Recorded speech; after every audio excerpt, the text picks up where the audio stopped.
إن الحمد لله نحمده ونستعينه ونؤمن به ونتوكل عليه ونعوذ بالله من شرور أنفسنا ومن سيئات أعمالنا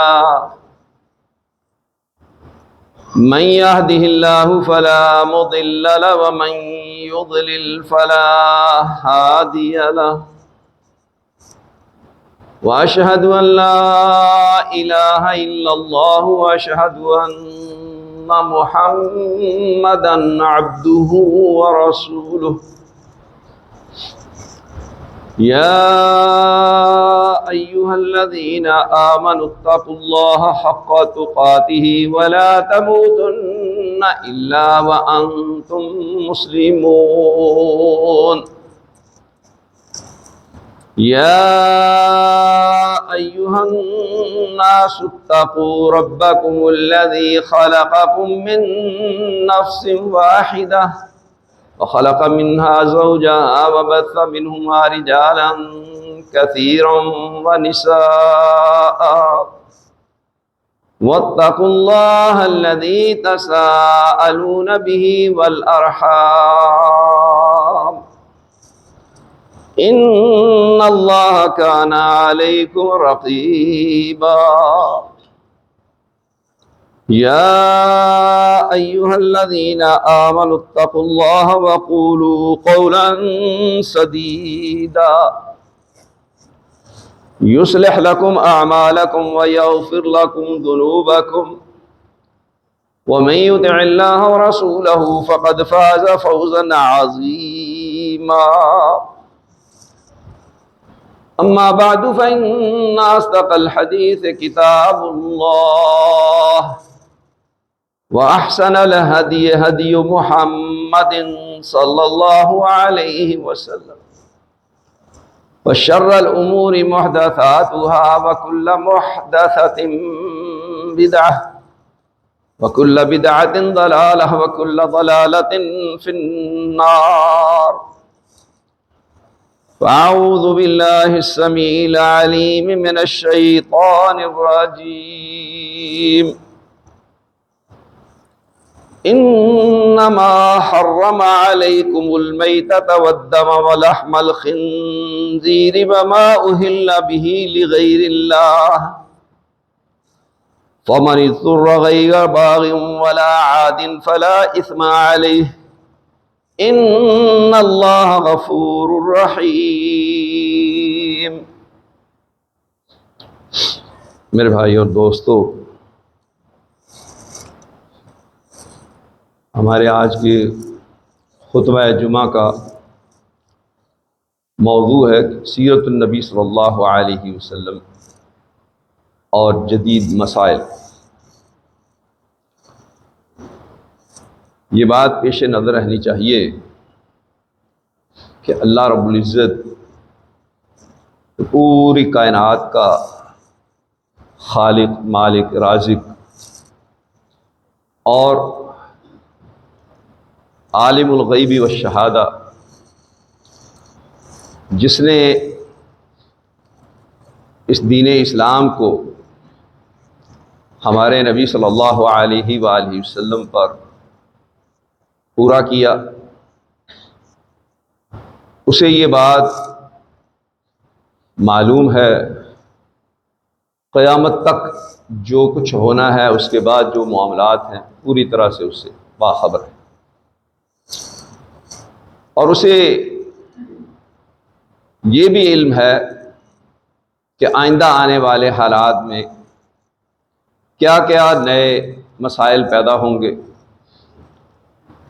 تو اللہ تبارک و تعالیٰ نے قرآن مجید میں اور نبی اکرم صلی اللہ علیہ وآلہ وسلم نے اپنے قول اور فعل کے ذریعہ سے ان ساری چیزوں کی وضاحت فرما دی۔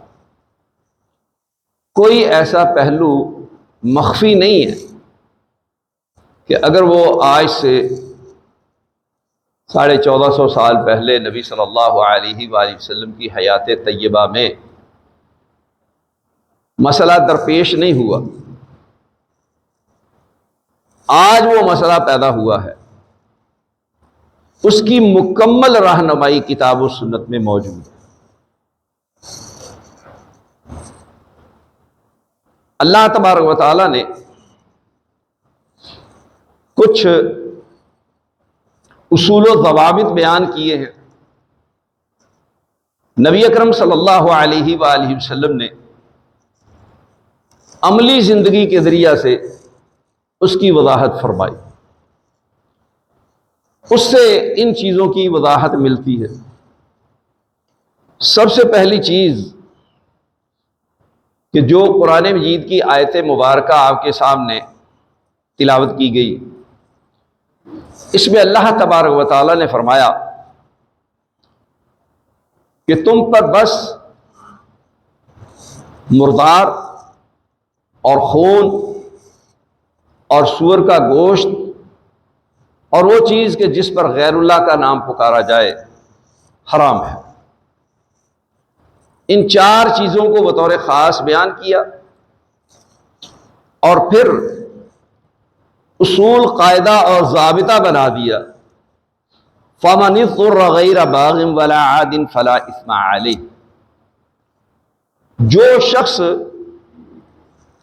مجبور ہو جائے، نہ تو وہ بغاوت کرنے والا، سرکشی کرنے والا، اور نہ ہی اللہ تبارک و تعالیٰ کی حدود کو پھلانگنے والا، تو فرمایا اس پر کوئی گناہ نہیں ہے۔ بے شک اللہ تبارک و تعالی بہت زیادہ بخشنے والا، مہربان ہے۔ اب یہ اصول، قاعدہ اور ضابطہ ذکر کر دیا گیا کہ یہ چار چیزیں تم پر حرام ہیں، لیکن اگر کوئی شخص مجبور اور بے بس ہو جائے اور اسے کھانے پینے کے لیے کچھ بھی نہ ملے اور اس کی جان کو خطرہ لاحق ہو، تو یہ چیزیں بالترتیب استعمال کر سکتا ہے۔ سب سے پہلے مردار وہ کھا سکتا ہے، حرام ہے۔ اسی طرح سے خون، یہ بھی جان بچانے کے لیے وہ پی سکتا ہے۔ سور کا گوشت بھی کھا سکتا ہے، اور آخری درجہ یہ بتایا کہ بھلے وہ مٹن کڑھائی ہی کیوں نہ ہو لیکن غیر اللہ کے نام پر ہے، تو ان چیزوں کی موجودگی میں اس کو نہیں کھا سکتا۔ جس پر غیر اللہ کا نام لیا گیا، غیر اللہ کی نظر اور نیاز چڑھائی گئی، اس کی باری اینڈ میں آئے گی ترتیب کے حساب سے۔ تو یہ اصول، قاعدہ اور ضابطہ بیان کیا اللہ تبارک و تعالیٰ نے کہ جو شخص مجبور اور بے بس ہو جائے تو جان بچانے کے لیے صرف اتنا ہی کھائے جتنی اس کو جان بچانے کے لیے حاجت اور ضرورت ہے، خوب پیٹ بھر کر نہیں کھا سکتا۔ دوسرے مقام پر اللہ تبارک و تعالی نے مزید اس کی وضاحت کرتے ہوئے فرمایا فَمَنِ اضْطُرَّ فِي مَخْمَصَةٍ غَيْرَ مُتَجَانِفٍ لِإِثْمٍ، کہ جو شخص شدید بھوک کی وجہ سے مجبور ہو جائے اور وہ اس کی طرف مائل نہیں ہے، جو حرام چیز ہے، گناہ کرتے ہوئے، تو اس کا یہ ارادہ نہیں ہے، لیکن صرف وہ جان بچانے کے لیے یہ حرام چیزوں کو استعمال کر سکتا ہے۔ اب یہ اصول، قاعدہ اور ضابطہ، اس کی بنا پر اس سے کچھ اصول و ضوابط اخذ کیے گئے، استنباط کیا گیا ان کا، جیسا کہ اصول فقہ کا قاعدہ ہے کہ الضرر یزال، یعنی ضرر کو، ہر قسم کی مشقت اور تکلیف دور کیا جائے گا۔ ایک تو یہ اصول، قاعدہ اور ضابطہ اس قرآن مجید کی آیت سے مستنبط کیا گیا دوسرا اصول، قانون اور ضابطہ کہ الضرورات تبیح المحظورات، ضرورتیں ممنوع اشیاء کو جائز کر دیتی ہیں۔ یہ چیزیں ذہن میں رکھیں۔ مزید ہم اس کی وضاحت ایک ایمان افروز واقعہ سے کرنا چاہیں گے۔ صحیح بخاری میں امام بخاری نے اس روایت کو 4 مقامات پر ذکر کیا ہے۔ ابو سعید بن معلہ رضی اللہ تعالیٰ عنہ کو نبی صلی اللہ علیہ وآلہ وسلم نے بلایا، وہ تاخیر سے آئے۔ آپ صلی اللہ علیہ وآلہ وسلم نے پوچھا کہ تو نے آنے میں تاخیر کیوں؟ اس کا انتہائی معقول عذر تھا۔ اس نے وہ پیش کیا کہ اللہ کے رسول صلی اللہ علیہ وسلم میں نماز پڑھ رہا تھا۔ آپ علیہ الصلوۃ والسلام نے فرمایا کیا تو نے قرآن مجید میں یہ آیت نہیں پڑھی کہ اللہ تبارک و تعالیٰ کیا فرماتا ہے؟ یا ایھا الذین آمنوا استجیبوا للہ وللرسول اذا دعاکم، کہ اے ایمان والو تمہیں اللہ تبارک و تعالی اور اس کا رسول صلی اللہ علیہ وسلم جب بھی پکارے ان کی پکار پر لبیک کہتے ہوئے حاضر ہو جاؤ۔ صحابی نے کہا اللہ کے رسول صلی اللہ علیہ وسلم آئندہ ایسا نہیں ہوگا۔ اس آیت مبارکہ میں قطعاً کوئی ایسی بات مذکور نہیں ہے کہ اللہ کے رسول بلائیں تو تم نماز چھوڑ کر کے آ جاؤ، لیکن آپ علیہ الصلوۃ والسلام نے یہ آیت پڑھ کر کے ان کو مسئلہ سمجھایا کہ بھی میں نے بلایا ہے تو تو نے کیا کرنا تھا؟ نماز فرضی ہی کیوں نہ ہو وہ چھوڑ کر کے فوراً میری خدمت میں حاضر ہونا تھا۔ دوسری بات رسول اللہ صلی اللہ علیہ وسلم نے فرمائی کہ میں مسجد سے نکلنے سے پہلے تجھے قرآن مجید کی سب سے عظیم سورت کے متعلق خبر دوں گا، علم دوں گا۔ کہتے ہیں کہ آپ علیہ الصلوۃ والسلام میرا ہاتھ پکڑے ہوئے باتیں کرتے ہوئے مسجد نبوی سے باہر نکلنے لگے تو میں نے آپ کو یاد دلایا کہ اللہ کے رسول صلی اللہ علیہ وسلم آپ نے تو فرمایا تھا کہ مسجد سے نکلنے سے پہلے میں تمہیں ایک عظیم سورت کے متعلق خبر دوں گا۔ تو آپ علیہ الصلوۃ والسلام نے فرمایا وہ سورۃ الفاتحہ ہے اور 7 مثانی ہے اور قرآن عظیم ہے۔ دوسرا واقعہ بعین ہی اسی طرح سے ابی بن کعب رضی اللہ تعالی عنہ کے ساتھ بھی پیش آیا۔ اس موقع پر بھی آپ نے ان کو یہی بات کہی اور یہی آیت پڑھ کر کے سنائی اور سمجھائی کہ فرضی نماز چھوڑ کر کے بھی تم نے حاضر ہونا ہے۔ حکم عام ہے، نماز کا ذکر نہیں، لیکن نبی صلی اللہ علیہ وسلم نے اس سے یہ بات سمجھائی کہ کسی بھی قسم کا کوئی معاملہ ہو جائے تو تم نے فرضی نماز بھی پڑھ رہے ہو تو چھوڑ کر کے میری بات کو قبول کرنا ہے، سننا ہے، میرے پاس حاضر ہونا ہے۔ اگر والدین بلائیں اور آپ نفلی نماز پڑھ رہے ہیں تو آپ پر فرض ہے کہ آپ نفلی نماز چھوڑ کر کے والدین کا حکم مانیں، ان کی بات سنیں۔ یہ بات ذہن نشین رہنی چاہیے۔ تو نبی صلی اللہ علیہ وآلہ وسلم سے ان دونوں حضرات ابو سعید بن معلہ اور ابی بن کعب رضی اللہ تعالی عنہما نے کوئی بات نہیں کہی، سوال نہیں کیا کہ اس میں تو نماز کا ذکر ہی نہیں ہے۔ وہ بات سمجھ گئے کہ اللہ کے رسول صلی اللہ علیہ وسلم نے جو اس آیت کا معنی و مفہوم سمجھایا، جو مسئلہ اخذ کیا، وہ بالکل صحیح ہے اور ہمیں آئندہ ایسا نہیں کرنا چاہیے۔ بعین ہی یہ قرآن مجید کی آیت جو آپ کے سامنے شروع میں تلاوت کی گئی اور اس کا ترجمہ بیان کر چکے، اس سے یہ اصول، قاعدے اور ضابطے اخذ کیے گئے ہیں۔ اب دیکھیے کہ موجودہ دور میں انتقال خون کا مسئلہ یہ نبی صلی اللہ علیہ وآلہ وسلم کے دور میں کئی صدیوں تک پیدا نہیں ہوا، نہ اس کی حاجت اور ضرورت سمجھی گئی۔ آج کے اس دور میں اس کی شدید ضرورت پیش آتی ہے، اور خون لیا بھی جاتا ہے اور دیا بھی جاتا ہے۔ تو کیا یہ انتقال خون کہ کوئی آدمی اپنا خون ڈونیٹ کرے، 1 بوتل یا 2 بوتلیں، تو ایسا کر سکتا ہے؟ پھر جس آدمی کو خون لگایا جا رہا ہے، کیا اسے شرعی اعتبار سے خون لگانے کی اجازت ہے؟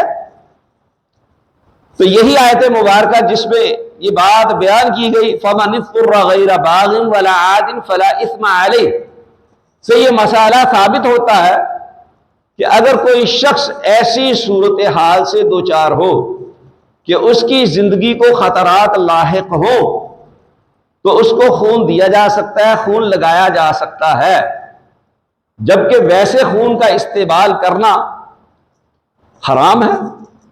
اور یہ موٹی سی بات ہے، چونکہ یہ خون جو ہے نہ تو اس کی خوراک بن رہا ہے اور نہ ہی دوائی کے طور پر دیا جا رہا ہے، یہ تو صرف خون لگانے سے اس کے اندر یہ استعداد پیدا ہو جاتی ہے کہ جو ادویات اس کو دی جائیں گی، ان ادویات کا اثر اس کی زندگی پر، اس کی صحت پر، اس کے جسم پر مرتب ہوگا۔ اگر یہ خون نہیں لگایا جائے گا تو ادویات اثر ہی نہیں کریں گے، یہ خون کی مقدار پوری نہیں ہے، کم ہے۔ اس اعتبار سے انتقال خون بالکل صحیح، جائز اور درست ہے۔ اب ذرا آپ دیکھیے کہ ایک طرف کو نبی صلی اللہ علیہ وآلہ وسلم نے فرمایا لا تتداووا بحرام، کہ حرام چیز کے ساتھ علاج نہ کرو۔ جیسا کہ آپ صلی اللہ علیہ وآلہ وسلم سے ایک آدمی نے پوچھا کہ اللہ کے رسول صلی اللہ علیہ وسلم کیا میں شراب سے علاج کر سکتا ہوں؟ تو آپ علیہ السلام نے فرمایا کہ نہیں، لا ولکنھا داء، اور یہ تو خود بیماری ہے، تو اس سے علاج نہیں ہو سکتا۔ یہ دونوں روایتیں سنن ابی داؤد میں موجود ہیں، اور یہ بات نبی صلی اللہ علیہ وسلم کے اس فرمان سے معلوم ہوئی کہ بھئی حرام چیزوں سے علاج نہیں ہو سکتا، لیکن کبھی ایسی صورتحال پیش آ جائے کہ جب اس کی زندگی کو خطرہ لاحق ہو تو حرام چیزوں کے ذریعہ سے بھی علاج کیا جا سکتا ہے۔ اب ذرا ایک بات ہم اس سلسلہ میں اور بیان کرنا چاہیں گے کہ موجودہ دور میں جو پیوند کاری کا سلسلہ ہے، ٹرانسپلانٹیشن، اعضاء کی پیوند کاری، اس کی مختلف صورتیں ہیں۔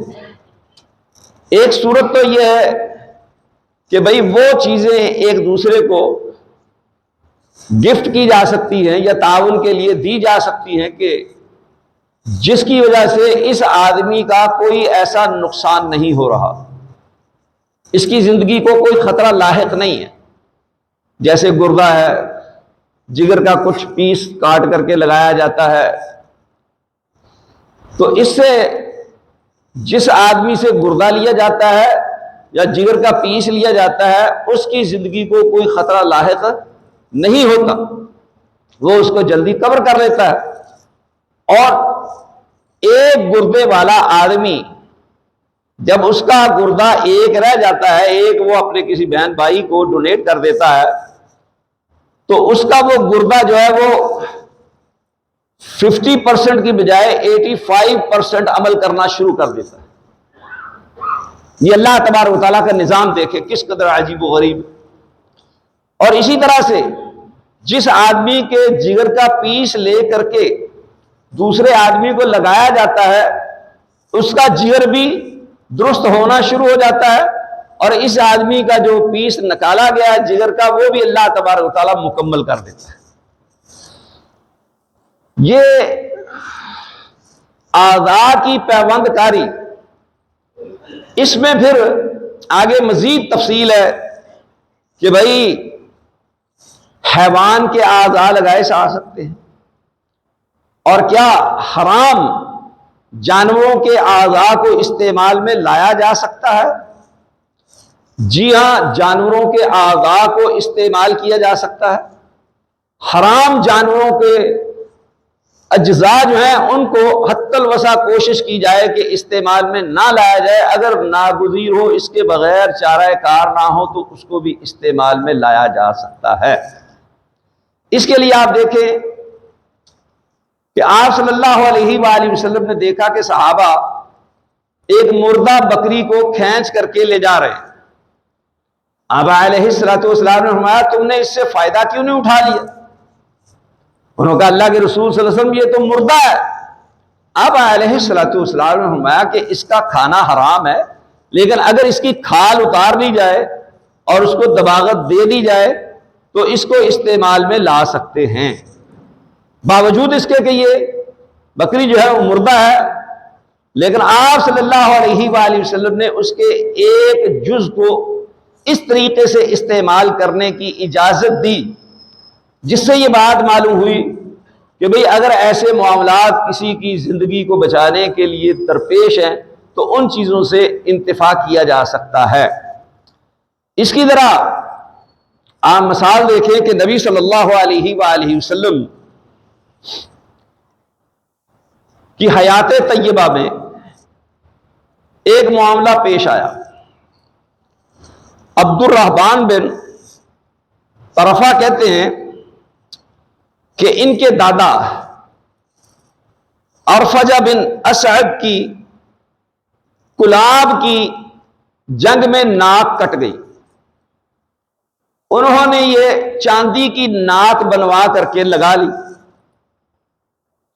اس میں بدبو پیدا ہو گئی۔ جب اس میں بدبو پیدا ہوئی تو انہوں نے نبی صلی اللہ علیہ وآلہ وسلم کے سامنے یہ بات بیان کی کہ اللہ کے رسول صلی اللہ علیہ وسلم یہ ناک میں نے چاندی کی لگوائی تھی، اس میں بدبو پیدا ہوگی، مجھے تنگی ہوتی ہے۔ تو یہ فرماتے ہیں کہ آپ صلی اللہ علیہ وسلم نے میرے دادا کو حکم دیا فَآمَرَهُ النبی صلی اللہ علیہ وسلم ان يتخذ انفا من ذهب، کہ وہ سونے کی ناک بنوا کے لگا لے۔ یہ روایت ترمذی، ابو داؤد اور نسائی میں حسن سند کے ساتھ موجود ہے۔ اب دیکھیں کہ یہ بات مسلم اور طے شدہ ہے، ہر آدمی جانتا ہے کہ اللہ کے رسول صلی اللہ علیہ وسلم نے اپنی امت کے مردوں پر دو چیزوں کو حرام قرار دیا، ایک سونا اور دوسرا ریشم۔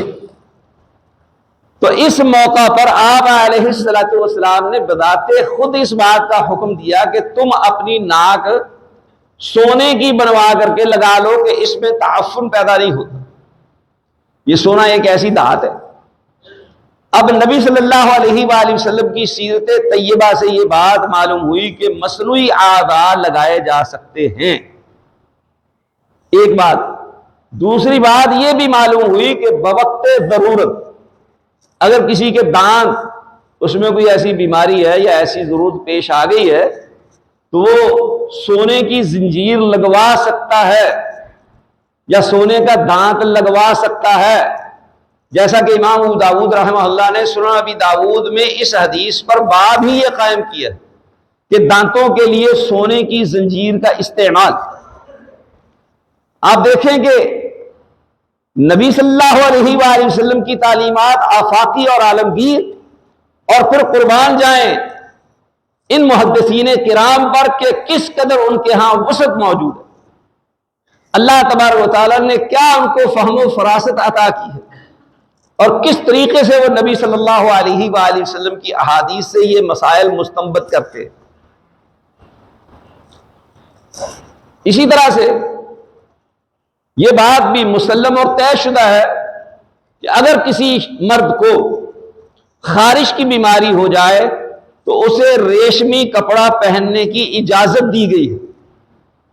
دو صحابہ تھے، ان کو ریشم پہننے کی اجازت دی گئی جب ان کی خارش بڑھ گئی اور دوسرا کپڑا پہننے سے ان کی خارش میں اضافہ ہوتا، تو ریشم جو ہے بہت ملائم اور نرم ہوتا ہے، تو لہذا اس کپڑے کی ملائمت اور نرمی کی وجہ سے آپ علیہ الصلوۃ والسلام نے اس کی اجازت دے دی، باوجود اس کے کہ عام حالات میں اس کا پہننا مردوں کے لیے حرام ہے۔ تو یہ چیز سیرت النبی سے معلوم ہوئی۔ ایسے ہی موجودہ دور کے جو مسائل ہیں ان میں سے پوسٹ مارٹم یا ویسے سرجری یا آپریشن، پوسٹ مارٹم بھی بعض اوقات شرعی ضرورت بن جاتی ہے قاتل معلوم کرنے کے لیے کہ واقعتاً اس کا قتل ہوا ہے یا طبعی موت فوت ہوا ہے یا اس کو زہر دی گئی ہے یا کسی اور ذریعے سے اس کو قتل کیا گیا ہے، تو پوسٹ مارٹم کے ذریعہ سے بھی یہ معاملہ اور عقدہ حل ہو جاتا ہے۔ آپ کو معلوم ہے کہ نبی صلی اللہ علیہ وآلہ وسلم کی 2 مرتبہ سرجری ہوئی، آپ علیہ الصلوۃ والسلام کا 2 مرتبہ آپریشن کیا گیا، پورا سینہ کھول کر کے دل نکال کر کے۔ ایک وہ موقع کہ جب آپ صلی اللہ علیہ وآلہ وسلم کی عمر کوئی 10 سال کے قریب تھی، دوسرا وہ موقع کہ جب آپ علیہ الصلوۃ والسلام کو بیت اللہ سے مسجد اقصی اور مسجد اقصی سے 7 آسمانوں پر لے جایا جانا تھا اسراء اور معراج کے موقع پر، تو آپ علیہ الصلوۃ والسلام کا اس رات بھی سینہ چیر کر کے دل نکال کر کے زمزم کے پانی سے دھو کر کے دوبارہ وہاں رکھ کر کے تو اس کو سی دیا گیا۔ انس رضی اللہ تعالیٰ عنہ فرماتے ہیں کہ میں نبی صلی اللہ علیہ وآلہ وسلم کے سینہ مبارک کو دیکھتا تھا کہ وہاں جو ٹانکے لگے ہوئے تھے اس کے نشانات موجود تھے۔ یہ نبی صلی اللہ علیہ وآلہ وسلم کی سیرت طیبہ سے معلوم ہوا کہ اس طریقے سے سرجری ضرورت کے مطابق کی جا سکتی ہے اور پوسٹ مارٹم بھی ضرورت کے مطابق کیا جا سکتا ہے۔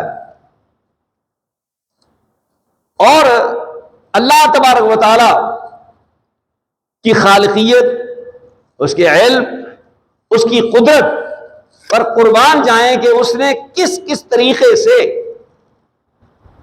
یہ سب کچھ ہم تک پہنچایا، اس دین کو بھی محفوظ کروایا، اور آپ علیہ الصلوۃ والسلام کی سیرت سے ہماری رہنمائی کی گئی۔ قرآن مجید میں سورۃ البقرہ، آپ کو معلوم ہے کہ اس کا نام سورۃ البقرہ کیوں ہے؟ گائے کا واقعہ۔ وہ کیا گائے کا واقعہ تھا؟ وہ یہی تھا کہ بھتیجے نے بذات خود اپنے چچا کو قتل کر دیا اور ملبہ سارا مخالفین پہ ڈال دیا کہ انہوں نے میرے چچا کو قتل کیا۔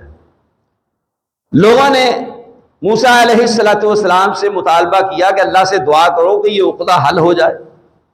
اللہ تبارک و تعالیٰ چاہتا تو موسیٰ علیہ الصلوۃ والسلام کو وحی کے ذریعہ سے یہ اطلاع دے سکتا تھا نا کہ اس کا قاتل فلاں ہے، لیکن اللہ تبارک و تعالیٰ نے بہت ساری باتیں ہمیں سمجھانی تھی، بتانی تھی، امت کی رہنمائی کرنی تھی، تو اس لیے ان کو کہا گیا کہ بھی گائے ذبح کر کے اس کا ایک ٹکڑا اس مقتول کو لگا دو، یہ زندہ ہو جائے گا اور یہ بتا دے گا کہ میرا قاتل کون ہے۔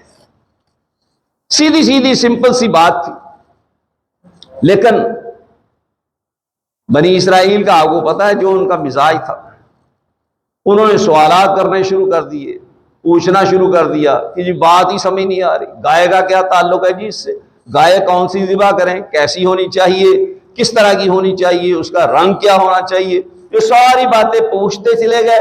موسیٰ علیہ الصلوۃ والسلام اللہ سے پوچھ کر کے بتاتے چلے گئے۔ تو یہ بھی اللہ تبارک و تعالیٰ نے بتایا اور سمجھایا کہ میری قدرت کاملہ سے، میرے حکم پر عمل کرنے سے تم دیکھو گے کہ یہ مردہ زندہ ہو جائے گا، براہ راست نہیں بتایا۔ جب وہ گائے کی شرائط پوری ہو گئی، گائے لی، انہوں نے خریدی اور خرید کر کے ذبح کی اور اس کا ٹکڑا اس کو لگایا، وہ زندہ ہو گیا، اس نے بتا دیا کہ میرا قاتل تو میرا بھتیجا ہے، مسئلہ حل ہو گیا۔ تو یہ ساری چیزیں اللہ تبارک و تعالیٰ سمجھانے اور بتانے کے لیے بعض اوقات وہ طریقے اختیار کرتا ہے جو عقلاً تو سمجھ میں آنے والے نہیں ہوتے، لیکن اس کے پیچھے اللہ تبارک و تعالیٰ کی خاص مشیت ہوتی ہے، خاص مقاصد ہوتے ہیں، اور لوگوں کو علم عطا کرنا مقصود ہوتا ہے۔ اور اس میں یہ بات سمجھائی اور بتائی گئی کہ بھی ان کا کام صرف یہ تھا کہ سمعنا واطعنا کہتے ہوئے کہ ہم نے سن لیا، ہم نے مان لیا، گائے کو ذبح کرتے، اس کا ٹکڑا اس کو لگا دیتے، کوئی بھی گائے ہوتی، کسی قسم کی ہوتی، کسی رنگ کی ہوتی، کسی عمر کی ہوتی، بغیر کسی شرط کے۔ تو معلوم ہوا کہ اللہ تبارک و تعالیٰ یہ چیزیں سمجھانا اور بتانا چاہتا ہے کہ بھائی جو کچھ میں کہتا ہوں اس پہ عمل کرو اور اس کو سمجھنے کی کوشش کرو، اس کے اندر جو بہت ساری حکمتیں پنہاں ہیں ان کو سمجھنے کی کوشش کرو۔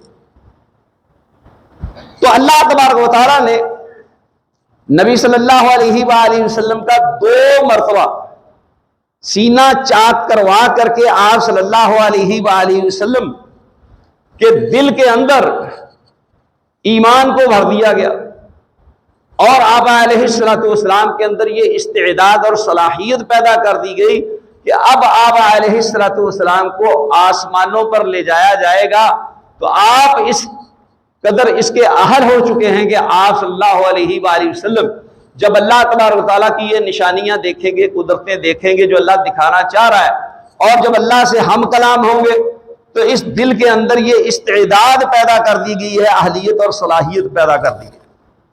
اس سے معلوم ہوا کہ بھی سرجری بالکل ٹھیک ہے، دل کا آپریشن بھی بالکل ٹھیک ہے۔ اس وقت فرشتوں نے دل نکال کر کے اس کو صاف ستھرا کر کے دھو دھا کر کے زمزم سے دوبارہ لگا دیا، سمجھایا کہ بھی اس میں تمہارے لیے نشانیاں ہیں، آج یہ دل کا معاملہ ہو رہا ہے۔ اسی طریقے سے آپریشن کیے جا رہے ہیں، اور بعض اوقات اس دل کی دھڑکن کو قائم رکھنے کے لیے کہ یہ دل کمزور ہے مشینیں لگا دی جاتی۔ بعض لوگوں کے ہاں ایسے معاملات پیدا ہوئے کہ اس کو جو ہے دوسری طرف یہ مشین لگا کر کے زندہ رکھا گیا اور وہ چل پھر رہا ہے۔ یہ کس نے ساری باتیں سمجھائیں اور بتائیں؟ یہ اللہ تبارک و تعالیٰ نے ساری باتیں سمجھائی اور بتائیں، اور اس کے ذریعہ سے اللہ تبارک و تعالیٰ نے اپنے بندوں کی رہنمائی کی۔ تو معلوم ہوا کہ یہ سارے کام کرنے شریعت سے ثابت ہیں۔ پچھلے دنوں ایک مسئلہ پیش کیا گیا، ایک آدمی وہ برفانی علاقہ میں رہتا ہے، پانی اس کو میسر نہیں ہے، دیکھا کہ وہ برف لے کر کے تو منہ میں ڈالتا ہے، کلی کرتا ہے، ناک میں ایسے لگاتا ہے، پھر وہ برف لے کر کے چہرے پہ پھیرتا ہے، پھر وہ ہاتھ دھوتا ہے دونوں، پھر پاؤں دھوتا ہے۔ سوال یہ پیدا ہوا کہ کیا برف سے وضو کیا جا سکتا ہے؟ کئی ایک دکاترہ حضرات جنہوں نے پی ایچ ڈیز کی ہوئی ہیں انہوں نے کہا کہ نہیں کر سکتے، نیا مسئلہ ہے۔ اب اس کے پاس پانی نہیں ہے، جو پانی اس کے پاس موجود ہے وہ بھی برف بنا ہوا ہے، اور بار بار وہ پانی جو ہے اس کو نہ گرم کر سکتا ہے، نہ اتنے وسائل ہے، نہ اتنا وقت ہے۔ تو میں نے لکھا کہ بھی یہ بالکل وضو درست ہے، اللہ نے یہ بات مجھے سمجھائی اور بتائی، میرا اس میں کوئی کمال نہیں۔ تو انہوں نے پوچھا اس کی دلیل، تو میں نے کہا اس کی دلیل دعائے استفتاح ہے جو آپ نماز کے شروع میں پڑھتے، اللہم باعد بینی و بین خطایایا کما باعدت بین المشرق والمغرب، اور آخر میں آپ کیا کہتے ہیں؟ ہاں جی کیا پڑھتے ہیں آخر میں؟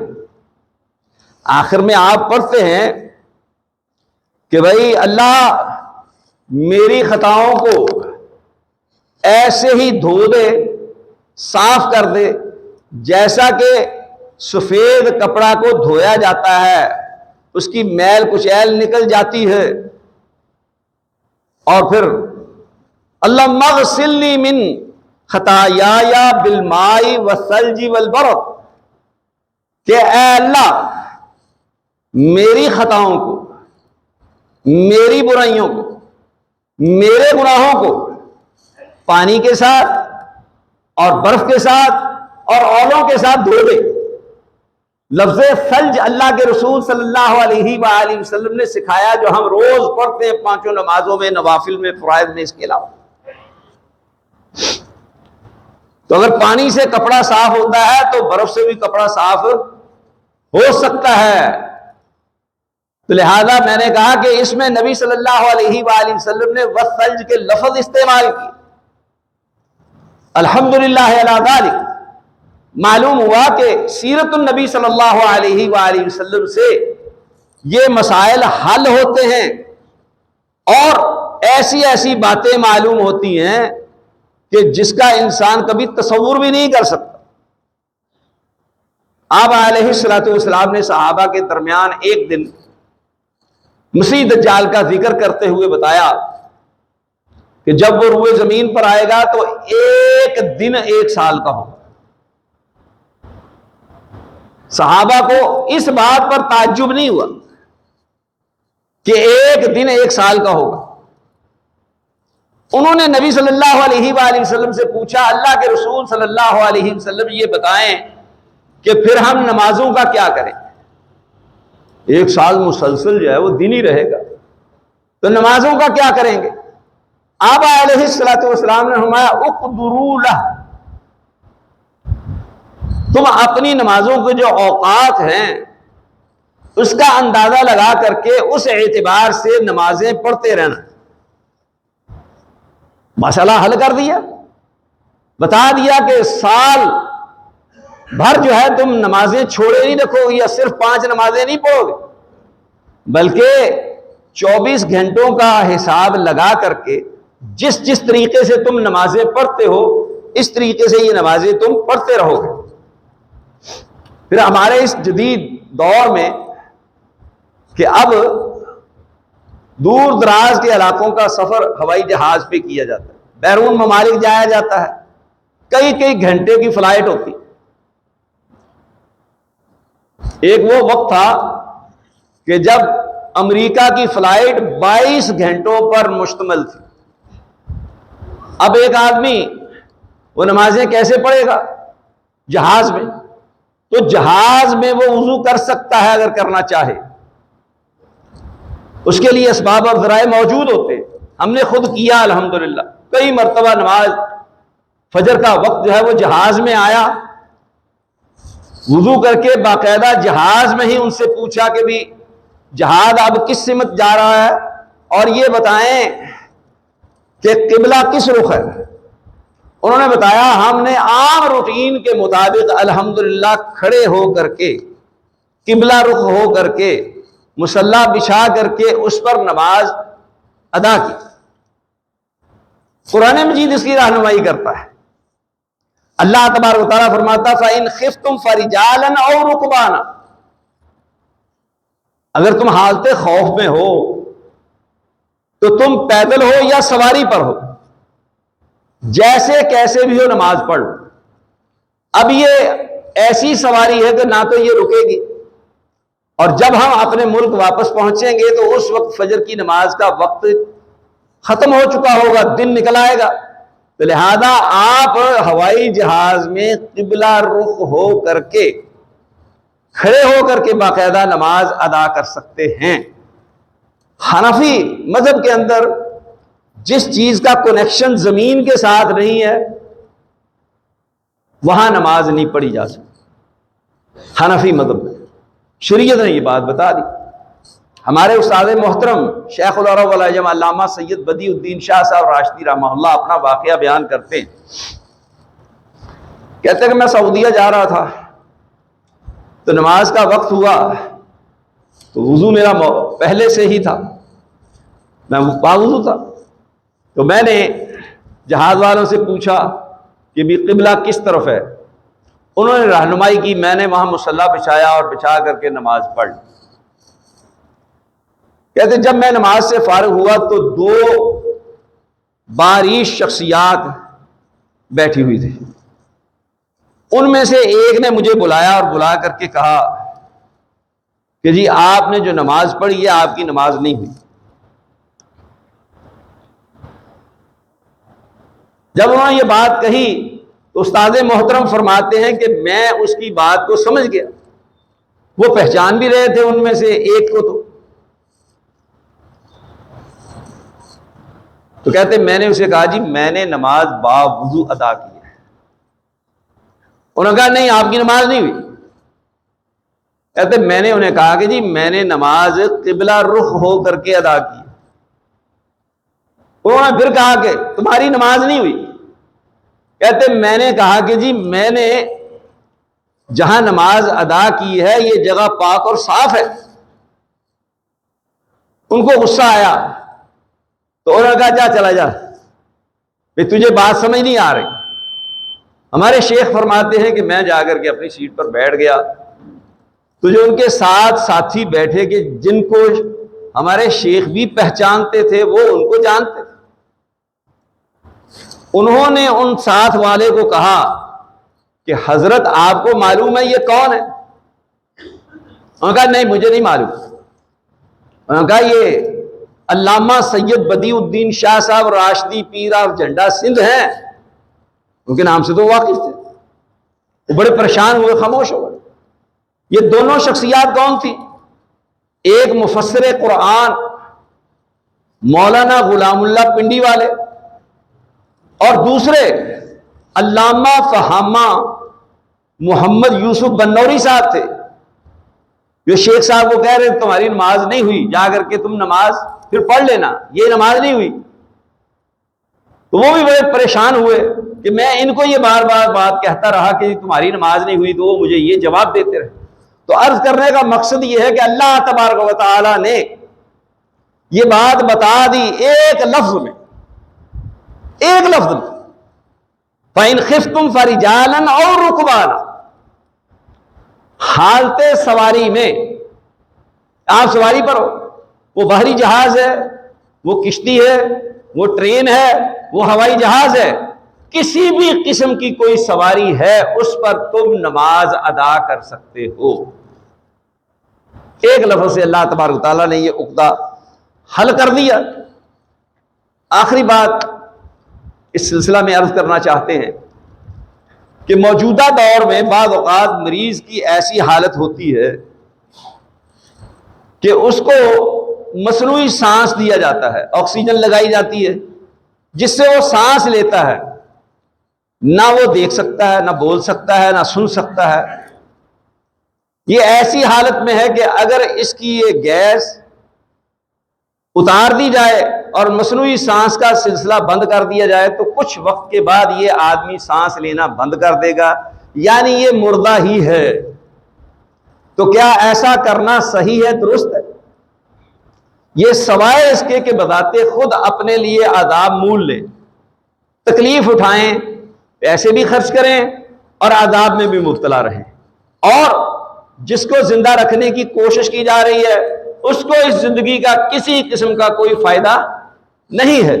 ویسے تو قرآن مجید نے اہل جہنم کے متعلق یہ بات کہی ہے ثم لا يموت فيها ولا يحيا, لیکن اس کی حالت یہی ہے, نہ تو یہ زندہ ہے نہ مردہ ہے. سانس اس کو دی جا رہی ہے اور سمجھتے ہیں کہ زندہ ہے, جو ہی وہ سانس کا سلسلہ ختم کیا جائے گا یہ آدمی مردہ ہے.